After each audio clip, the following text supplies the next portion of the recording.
Entrevista con Rosario López, 15 de enero del 2020, toma 1. Empiezo por una confesión, que quizás la mayor parte de tu obra me es aún bastante desconocida, ¿no? Entonces, no encuentro aún todas las conexiones, digamos, entre las propuestas que me dibujen con claridad, y quizás esas líneas no existen de modo como rígido y estricto, ¿no? Como que uno puede tejer cosas y puntos de contacto entre piezas, ¿no? Pero no necesariamente encontrar, por decir así, una columna vertebral, ¿no? O un tronco, ¿no? Creo que más o menos allí está un poquito la forma de acercarse a tu trabajo en general, ¿no? Que me parece más interesante, como un tejido, digamos, ¿no? Y entonces no me siento incómodo de confesar eso, para empezar, y además también porque nosotros vamos a indagar básicamente sobre una sola obra tuya, y los vínculos que puedas encontrar o que podamos encontrar en la conversación con otras piezas, ¿no? Se trata de una propuesta que realizaste, o más bien que dejaste se realizara, ¿no? Durante una residencia en Woodside, California, me parece, en el 2002. La obra se llama La última pintura americana, homenaje a Pollock, ¿cierto? Entonces, al principio cuéntame un poco nuevamente sobre esta propuesta, sobre esta obra, y lo que tengo entendido que es el quid que, digamos, amarra, digamos, esta pieza con mi trabajo de investigación, es que las aves que intervienen en esta obra son del orden de las columniformes, ¿no? Me comentaste cuando conversamos sobre ella hace tiempo que crees que se trata de pichones mexicanos, ¿no? Entonces, ¿me puedes dar como todo el contexto de esta, pues de la residencia, de la pieza, por qué la produjiste? Pues eso ya fue hace más de 10 años, ¿no? Casi. Ya van para el 20. Casi que los 20 años.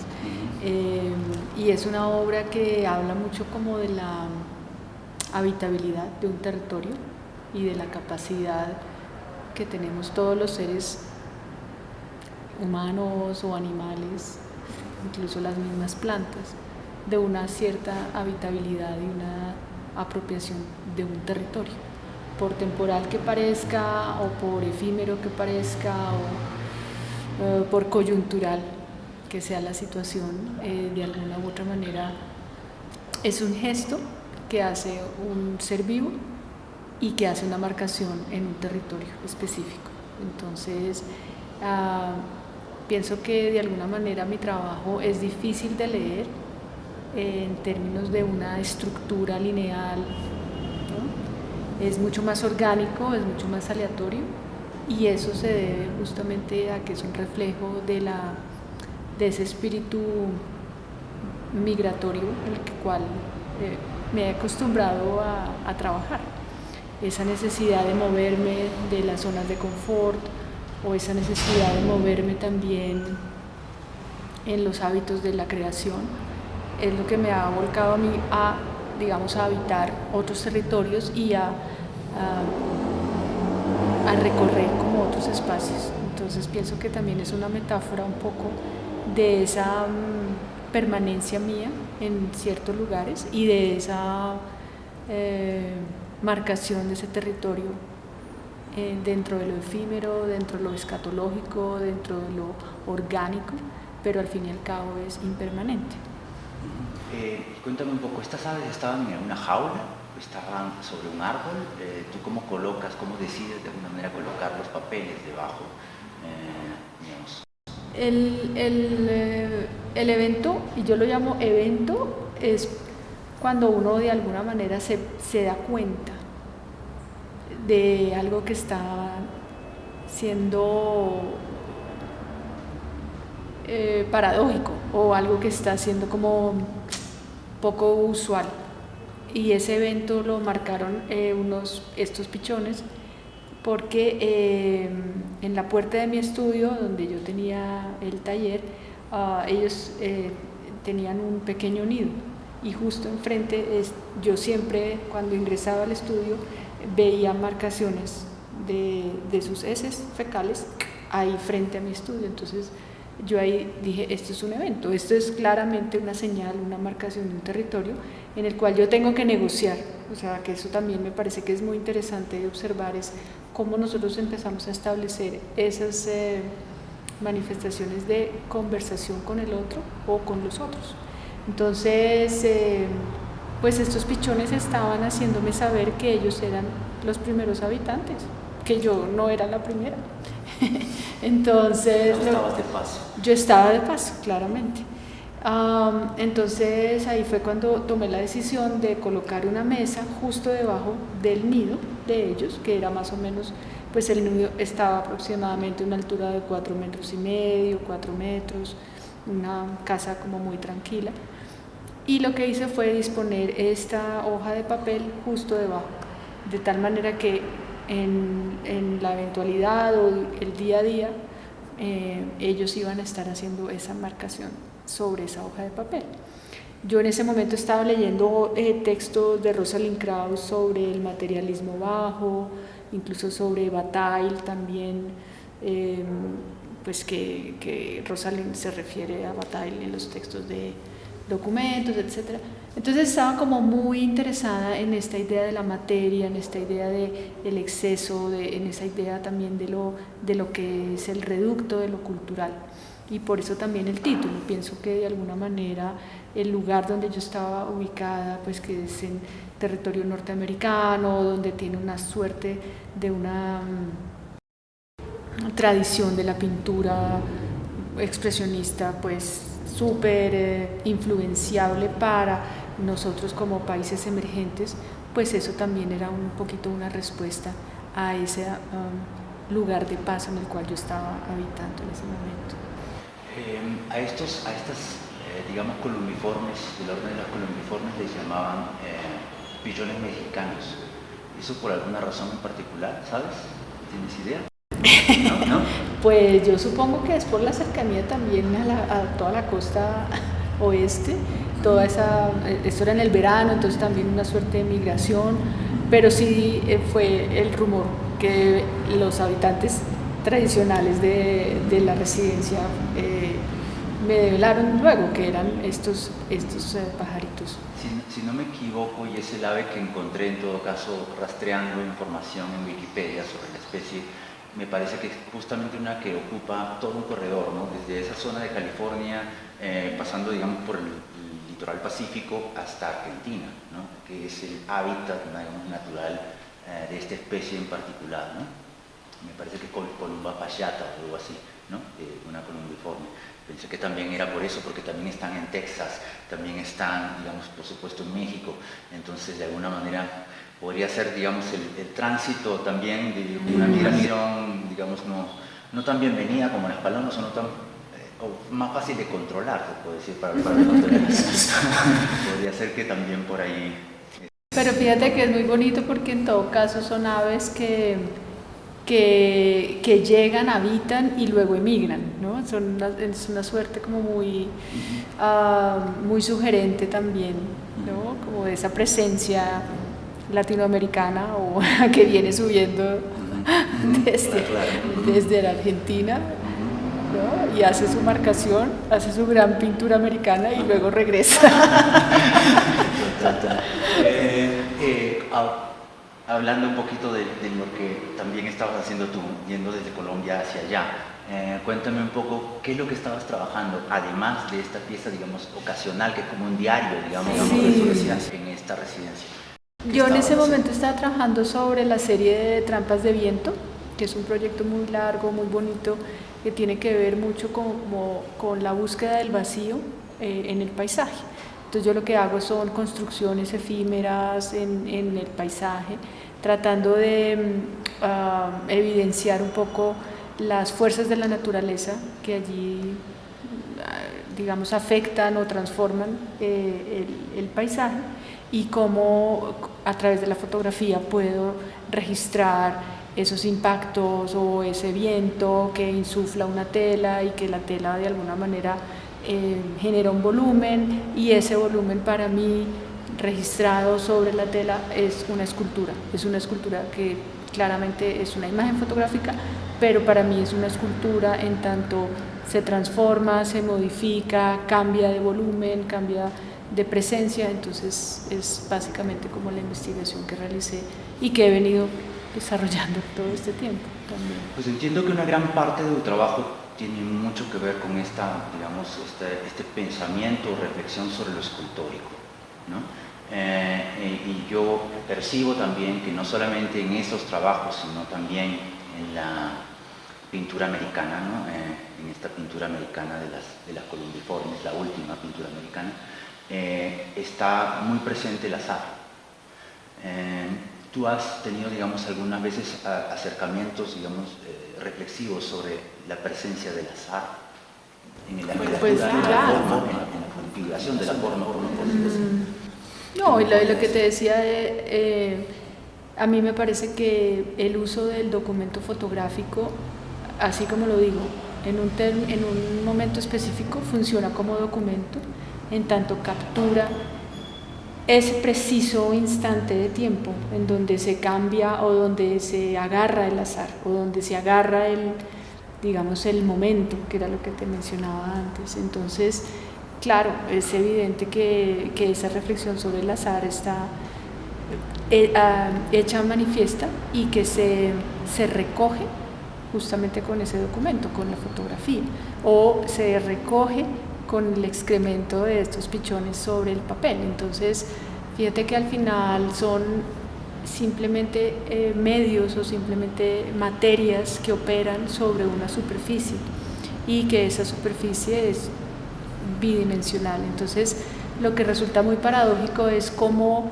ese pensamiento desde lo tridimensional ya hace como ese paso o ese brinco a lo bidimensional. Entonces, ahí en esa negociación también me parece que es como muy interesante detenerse. Digamos también, después voy a comentarte algo puntualmente sobre los excrementos, que también me parece que es un punto, digamos, dentro de esta pieza, pero continuando con el azar, en algún momento creo que comentas tú, que me parece dentro del texto que escribe Natalia Gutiérrez, ¿no? Dentro de esta publicación que se llama Atlas, hay un momento en el que comentas tú esta situación en la que tú básicamente sueles trabajar indagando sobre los materiales, ¿no?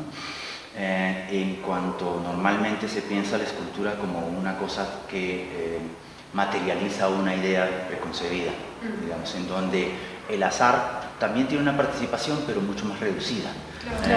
Creo que el sentido opuesto, el que tomas tú, partiendo de los materiales, de lo que te encuentras, de lo que vas, digamos, preguntándole a las cosas con las que te encuentras, entonces no hay un boceto previo, ¿no? Y creo que en ese sentido el azar tiene mucho más presencia en sí.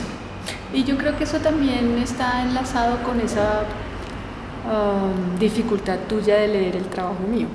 En tanto, digamos, la relación mía con la materia es totalmente azarosa, es una relación también desde la misma intuición, desde la misma hallazgo o sorpresa, ¿no?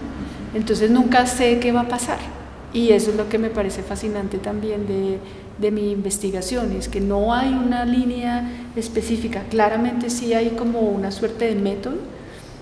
El método es el mismo, pero los medios siempre van a estar cambiando, siempre van a estar como alterándose, siempre. Entonces, es muy bonito justamente como esa aproximación mía y esas relaciones que establezco con los materiales, porque nunca sé hasta dónde me van a llevar, nunca sé hasta dónde va el material a ser expresivo o, digamos, comportarse de la manera que yo también lo dejo actuar. Entonces, son, digamos, como otras fuerzas en la naturaleza también, ¿no? O sea, sí. digamos, dejar al viento hacer, dejar a la luz, dejar como una especie de, se puede decir, meteorografía, ¿no? Pero con respecto a los animales, puntualmente estas aves en particular, como que hay un elemento que tiene como que, no sé, como marca de tiempo vital, que también me parece interesante. ¿Cuánto tiempo estuviste en la residencia? Este registro, digamos, de las aves en la última pintura americana, ¿de qué temporalidad estamos hablando ahí?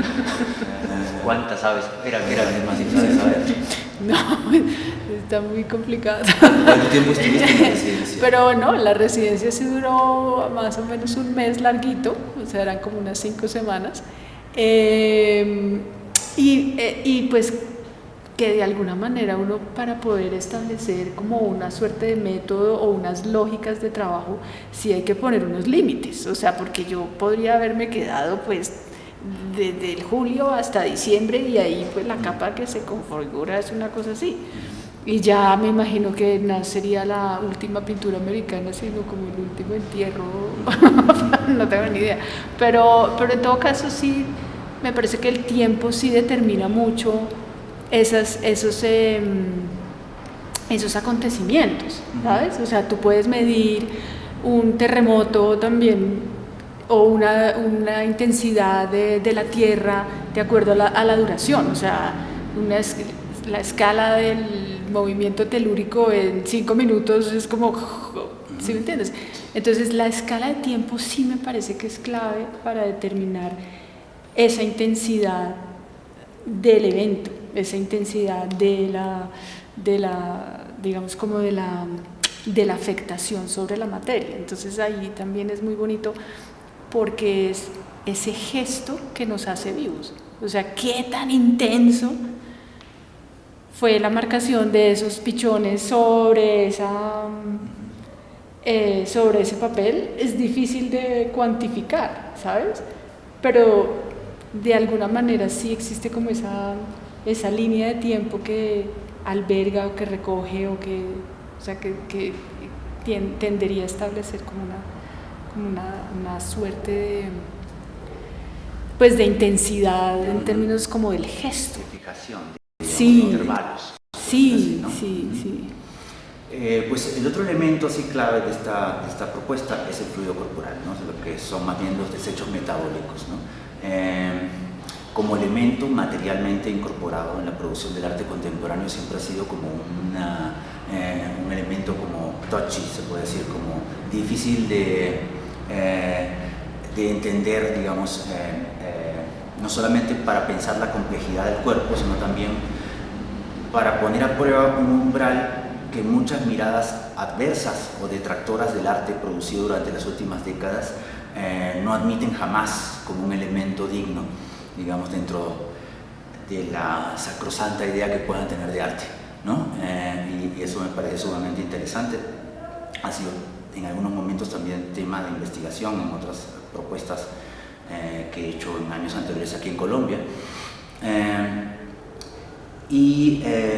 Yo no sé por qué la pensaba también por esa razón, vinculada muy remotamente, no formalmente sino conceptualmente, a estas propuestas fotográficas, me parece un poquito anteriores, que son las de Esquinas Gordas, que ganaron en la 7ª Bienal de Bogotá, en el Museo de Arte Moderno, en el 2000, ¿no? Que son como un fenómeno escultórico, arquitectónico, ¿no? Pero que habla no solamente de la imposibilidad de ocupar un lugar, sino también, digamos, como una especie de amenaza que te dice que este objeto está ahí para devolver la orina que va a salpicarle, ¿no?, a la persona o evitarle, digamos, las defecaciones, ¿no?, de los habitantes de calle o no, en un rincón del espacio público. Y por supuesto se ven como un espacio de exclusión, pero también como un espacio, como se puede decir, como totalitariamente aséptico. No sé si tú haces un vínculo, digamos, de esa propuesta puntual de la última pintura americana con otras propuestas también como esa u otras que se te ocurre, no solamente por lo azaroso, sino por el materialismo escatológico. Pues, fíjate que hay un tema que es muy interesante, que no creo que mucha gente lo haya, no, mentira, Andrés Gaitán sí habló de eso un poquito, y Jaime Cerón cuando escribieron sobre las esquinas en ese momento, y es como esa presencia, ausencia del cuerpo frente a esos mojones de concreto, o sea, o esas esculturas que están ahí construidas por los vecinos del barrio La Candelaria. Y a mí en ese sentido me parece que también es muy interesante como tratar de hacer una suerte de sutilezas frente a lo que podemos llamar como cuerpo o presencia de cuerpo en el lugar, pero no en la literalidad de la presencia como tal, ¿sí entiendes? Sino es como ese gesto, es como ese acontecimiento, es como esa marcación, es como ese evento al que pues me he referido en esta conversación. Entonces pienso que de alguna manera el trabajo de la última pintura americana habla también de la presencia de estas aves, pero de una manera obviamente escatológica, obviamente sutil, o como del reducto de lo que ellas pueden haber habitado ese lugar, sin estar diciendo este es el tipo de la descripción del pájaro, si fue mexicano o no fue mexicano, si era otra ave o canadiense, pero sí es como aquí habitó alguien. ¿Quién diablos fue? No lo sabemos claramente, y pienso que de alguna manera la serie de las piezas de las esquinas gordas están aludiendo también a esa presencia de cuerpo, a ese gesto, ¿no?, que es esa marcación del territorio, pero que de alguna u otra manera es un imaginario, o sea, es como una cosa mucho más referencial, es mucho más, ¿sabes? Como está esa memoria, está esa huella, pero en ningún momento se alude al habitante de calle, ¿no?, habitando esa esquina específicamente. Entonces todo el tiempo sí me la he pasado como ubicando mi trabajo en esa polaridad, de esa presencia, ausencia de cuerpo, y cómo se hace cada vez más sofisticado. O sea, pienso que el trabajo que estaba haciendo en California con las fotografías en las trampas de viento también aludían a eso, o sea, era una manta, ¿no? Era una manta que había cubierto la piel de alguien, pero que también estaba siendo insuflada por esa fuerza de la naturaleza, o eran unos globos blancos que estaban inflados por mi aliento y que al final claramente el horizonte pues cambia como la dirección de esos globos. Entonces fíjate que ahí hay como rasgos muy, muy, muy sutiles de cuerpo, de gestos de cuerpo, que son, ¿cómo decirlo?, como traducidos o abstraídos por la materia. Y al final la materia es quien se encarga de dar esa pequeña traza de esa habitabilidad. Ahora que hablas como de esa marcación, o de alguna manera también de esa como gesto de cuerpo, ¿no?, de habitabilidad, se me ocurre pensar también de que este tipo de propuestas también de alguna manera hacen un guiño con propuestas más recientes que miran los petroglifos, digamos, ¿no? Se trataría como de ese tipo de marcaciones de habitabilidad mucho más efímeras, ¿no? Y de más corto alcance, ¿no? Claro. En contextos, ¿no? Salvo, digamos, la intención deliberada de mantenerla, digamos, ¿no?, como objeto, ¿no? Volviendo nuevamente a las esquinas gordas, hay una de ellas, una fotografía, que es la número 14, que está como pintada de rosa, en donde aparecen también palomas aún, ¿no?, en la parte baja, como buscando alimentos, ¿no?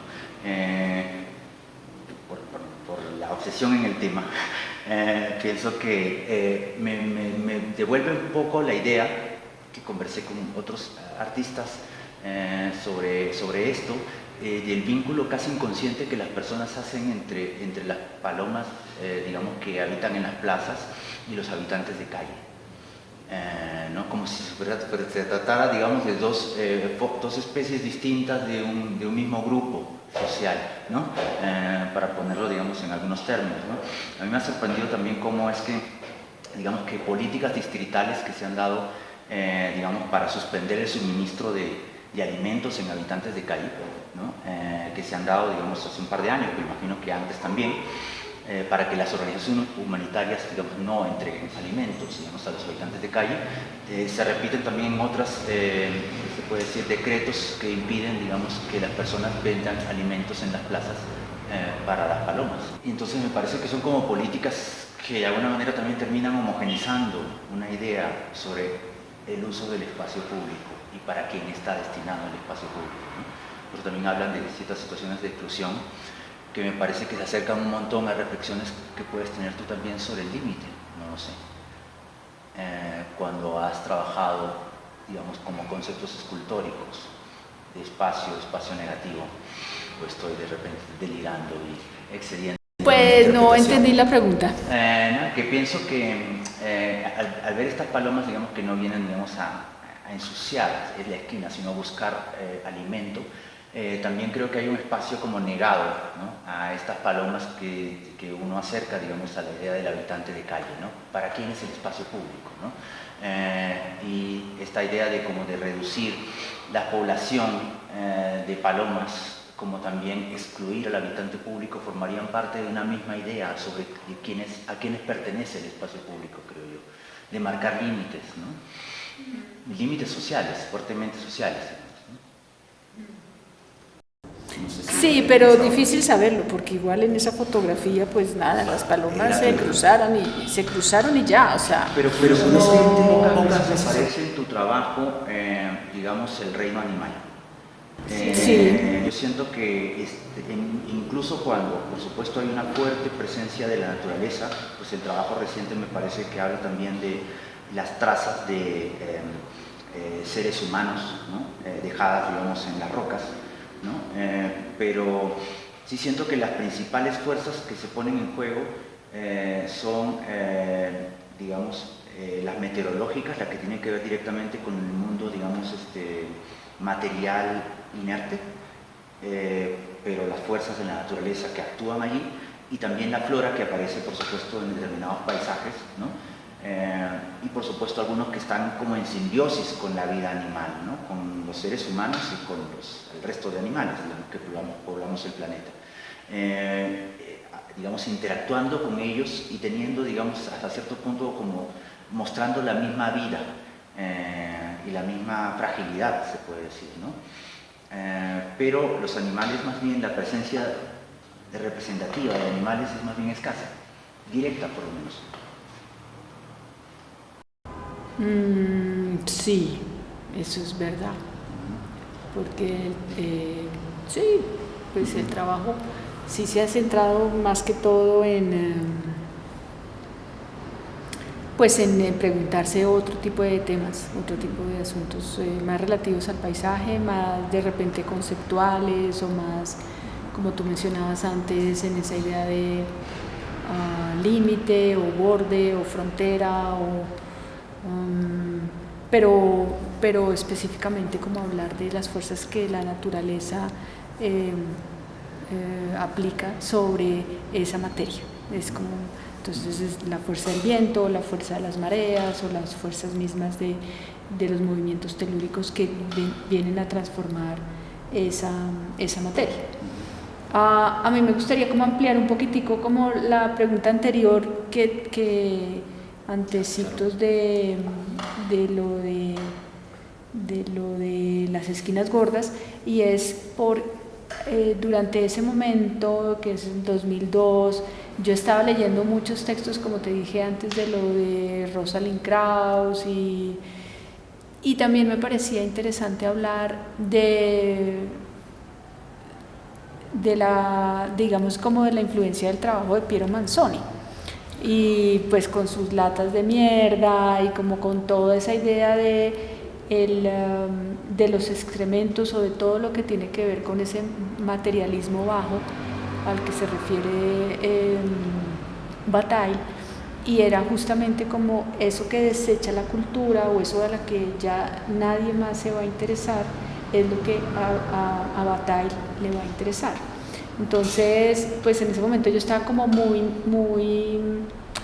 engolosinada leyendo estos textos, y me parecía también interesante que en esta suerte de gesto o en esta suerte de hallazgo, de acontecimiento, como te lo mencioné, de alguna manera sí pues eso que a quien nadie interesa o a quien nadie se va a reparar en recuperar, pues yo lo hice, Y eso es como también ese homenaje que se realiza, es decir, de qué manera algo que está totalmente en el suelo o algo que está totalmente en el plano horizontal, en la medida que se recoge, se enmarca, se pone detrás de un vidrio y se le adquiere como ese estatus museal, inmediatamente va a recobrar otro valor, que fue un poquito la operación que se realiza con las esquinas gordas. Es como ese lugar al cual nadie va a estar interesado en rescatar o decir eso es una suerte de escultura, o eso es una suerte de monumento, o esa es una suerte de homenaje a los habitantes de calle. Es sencillamente darle ese vínculo o ese estatus de obra de arte por las mismas reglas del juego que el museo se ha encargado de otorgar, y es el marco, la urna, estar detrás de ese vidrio, etcétera, etcétera. Entonces ahí me parece que es como muy interesante las operaciones que se realizan, que no es simplemente recoger un poco de excrementos de pájaros, sino es también como toda la, digamos, como el ejercicio de validación y de inserción dentro de unos códigos que ya están establecidos por el arte.